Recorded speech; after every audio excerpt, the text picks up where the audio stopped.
नमस्कार बंधुरा गार्डनिंग संक्रांत विषये नतून नतून अपडेट दीते आपनादेर सामने चले एसेछि आमि तनय और आपनारा देखछेन यूट्यूब चैनल गार्डन टाच अफ ग्रीनारि और देखछेन फेसबुक पेज टाच अफ ग्रीनारि और इंस्टाग्राम अ্যাকাউন্ট टाच अफ ग्रीनारि। आपनादेर सामने आमार छाद बागानेर एकटा साइट्रास प्रजातिर गाछ देखे बुझतेई पाच्छेन लेबू झुलছে। हाँ लेबू तो बटेई, निश्चयई सबाई चिनते पेरेछेन, किन्तु कि प्रजातिर लेबू এই মুহূর্তে বহু আলোচিত মাল্টা প্রজাতির লেবু আপনাদের বলেই দিলাম। এবং মালটা কিন্তু বিভিন্ন দেশের হয়, বিভিন্ন দেশের মালটা বিভিন্ন রকম শেপ, বিভিন্ন রকম তার স্বাদ গন্ধ, বিভিন্ন রকম তার কালার। তা এই মুহূর্তে আপনাদের সামনে রয়েছে ভিয়েতনামি মালটা। ভিয়েতনামি মালটা এই গাছটা আমার এই ধরে নিন 2-2.5 বছরের পুরনো। শিকরপুরের রামকৃষ্ণ নার্সারি থেকে এটা কিনেছিলাম। এই মুহূর্তে গাছে দুটো ফল ধরে আছে, আগে আপনাদের ফলটা দেখিয়ে দিই এবং একটা ফল আপনাদের সাক্ষী রেখে আজকে হারভেস্ট করব। এখানে দেখুন মোটামুটি কালার এসে গেছে, প্রচণ্ড রৌদ্র ছাদে, তাই হয়তো বুঝতে পারছেন না, একটু হলুদ হলুদ কালার এসে গেছে, তাই এই ফলটাকে তুলে নেব।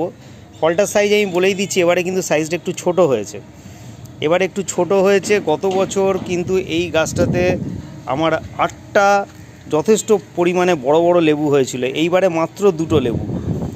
এটার একটা কারণ হতে পারে আমার এবছর যত্ন পরিচর্যা কিছুই প্রায় করা হয়নি বলতে গেলে, এবং যে টবেতে ছিল একটা 8 থেকে 10 ইঞ্চির একটা টব, এটা 10 হবে না 8 ইঞ্চি হবে, ধরুন 8 ইঞ্চির একটা টব, একটা গ্লাস টবেতে রয়েছে এবং প্রথম থেকে এইটাতেই কিন্তু গাছটা পোঁতা রয়েছে এবং এখন মোটামুটি কিন্তু গাছটার গুঁড়িটা বেশ মোটাই হয়ে গেছে। গত বছর ফল হয়ে যাওয়ার পর উচিত ছিল এটাকে রিপোর্ট করে দেওয়া একটু বড় জায়গাতে, সেটা করা হয়নি সময়ের অভাবে আর পারিবারিক সমস্যায়। তো যাই হোক, এবারে তো এটাকে করতে হবে এবং গাছটার হেলথটাও কিন্তু আগের থেকে ডিটোরিয়েট করেছে, সেটা বোঝাই যাচ্ছে।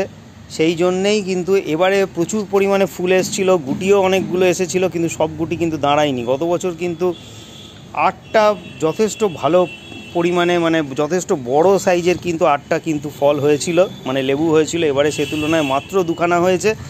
যাই হোক, গাছের ফল নিজের হাতে তৈরি, একদম জৈব সার দিয়ে করা এবং বিশেষ করে এবছর সেরকমভাবে সার কিছুই দেওয়া হয়নি। তা সেই তুলনায় কিন্তু যা হয়েছে ভালোই হয়েছে। মানে রাস্তার বাজারের কেমিক্যাল সারের যে ফল আমরা নর্মালি কিনে খাই, তার তুলনায় একটা ছাদেতে আমাদের নিজের হাতে তৈরি নিজের গাছের একটা জৈব সারের গাছের ফল, এ ফলের কিন্তু স্বাদই আলাদা এবং এই ফল কিন্তু খেলে আপনার কোনো ক্ষতি করবে না। ফলটা আমি আজকে তুলছি, মোটামুটি মনে হচ্ছে তৈরি হয়ে গেছে। দেখুন আমি ঘোরাচ্ছি, খুলে আসবে। এই ভিয়েতনামি মালটা অনেকে বলে যে 12 মাসই ফল, কিন্তু আমি এখনও পর্যন্ত কিন্তু 12 মাসই এই প্রমাণ কিন্তু পাইনি, কারণ আমার কাছে কিন্তু বছরে একবারই কিন্তু হতে পারে এর মধ্যে হয়তো বিভিন্ন রকমের হয়তো তারতম্য আছে হয়তো প্রজাতির, সেটাও হতে পারে। অনেকেই কিন্তু বলেন ভিয়েতনামি মালটা 12 মাস হয়, কিন্তু আমার কাছে কিন্তু 12 মাস হয়নি, আমার কাছে কিন্তু বছরে একবারই হচ্ছে। তো যাই হোক, এইবারে শীতে আবার ফুল আসবে ওই নভেম্বর ডিসেম্বর বা জানুয়ারি ফেব্রুয়ারি। কিছু গাছে আসে আগে নভেম্বর ডিসেম্বরে, কিছু গাছে জানুয়ারি ফেব্রুয়ারিতে।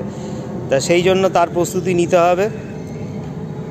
বন্ধুরা আজ তাহলে এই পর্যন্তই, পরের ভিডিওতে আবার আপনাদের সাথে দেখা হবে। ততক্ষণ সবাই খুব ভালো থাকবেন, সুস্থ থাকবেন আর অবশ্যই থাকবেন গার্ডেন টাচ অফ গ্রিনারির সাথে। নমস্কার।